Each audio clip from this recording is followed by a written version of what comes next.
Bonjour les amis et bienvenue sur ma chaîne. Donc, comme prévu dans la précédente vidéo sur le staking de PIC, aujourd'hui je vais vous montrer comment faire le bridge entre les différents réseaux qui supportent PIC, c'est-à-dire PIC EVM, ERC20 et enfin Substrate.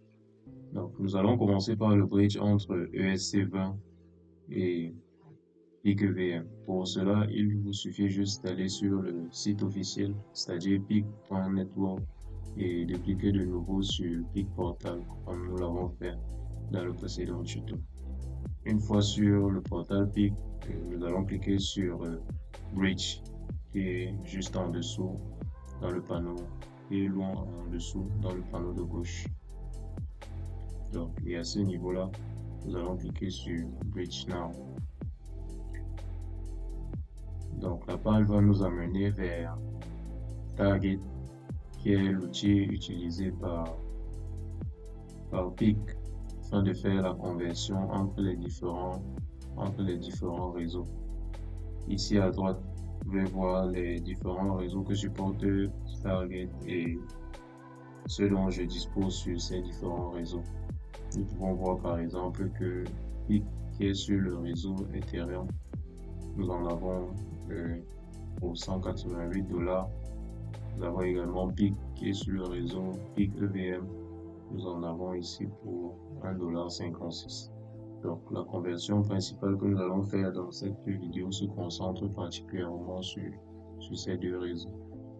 Donc nous allons venir ici, nous allons cliquer sur token et nous allons commencer la conversion entre PIC ERC20 vers PIC EVM. Vous voyez, ça sélectionne automatiquement. Donc ici, nous allons sélectionner le max 770 et là ce sont les frais de gaz que nous serons amenés à payer. Nous allons faire transfert et cela va ouvrir notre fenêtre MetaMask pour valider la transaction. Donc Ethereum reste fidèle à lui-même avec les frais les plus élevés du marché et malheureusement pour cette transaction je n'ai pas les frais suffisants. Comme vous l'avez vu tout à l'heure, j'en avais pour 4 $. Et en journée, c'est une quantité qui suffisait. Plutôt en journée, c'est une quantité qui suffisait. Mais j'enregistre la vidéo pendant la nuit de lundi du coup. Donc, les frais ont changé entre temps et malheureusement, ça ne suffit plus. Donc, une chose à savoir ici, c'est que Ethereum semble beaucoup moins cher le week-end. Donc, si vous avez des transactions à faire sur ce réseau-là, les frais de gaz seront beaucoup moins chers le week-end.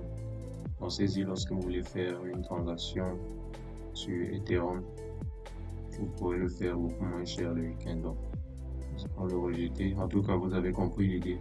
Dès que vous l'aurez soumis et que vous l'aurez validé, ça part sur la blockchain et tout se passe désormais en arrière-plan. Vous n'avez plus rien d'autre à faire. Le bridge va se faire automatiquement. Donc ici, nous allons partir maintenant depuis EVM pour PIC Ethereum ERC20. Donc ici, nous avons la quantité qui est de 6, comme nous avons vu tout à l'heure, 6 PIC. Et ici, par contre, les frais de gaz vont coûter 3,68 $. Donc, nous allons retomber dans le même souci, c'est-à-dire notre native for gas. Le problème encore, c'est que nous n'avons pas les frais suffisants. Donc, ici, il s'agit juste de vous présenter l'idée. Vous allez cliquer sur transfert, comme ça a été fait ici lors du transfert avec le réseau ERC20. Et lorsque ce sera fait, votre wallet va s'activer pour vous demander de valider la transaction. Donc, ici, ce qu'il y a à faire, c'est de mettre une quantité de PIC suffisante pour faire le bridge et payer également les frais de gaz. Donc, pour ce faire, il va falloir avoir une quantité de PIC suffisante. En l'occurrence, ici, j'en ai 6 et je vois que les frais, c'est 3,68 $. Les 6, en fait, ils valent 1,58, 1,56 $. Donc, il me faut quelque chose comme 15 PIC pour pouvoir payer cette transaction. Je vous invite donc à avoir 15 PIC de plus lorsque vous voulez transférer une quantité. C'est-à-dire, si vous voulez transférer 100 PIC par exemple, prévoyez 115 pics histoire de payer les frais de transaction avec les 15. Donc, ça, c'est tout ce qu'il fallait savoir pour cette vidéo. Mais il existe également un moyen de faire le bridge entre PIC EVM et Substrate, et également entre Substrate et PIC EVM. Pour cela, un membre de la communauté a fait un article assez intéressant sur le sujet où il explique comment le faire. Donc, pour ceux qui ne le sauraient pas, le réseau Substrate, c'est le réseau qu'ont utilisé les différents wallets qui étaient éligibles pour le airdrop de Crest.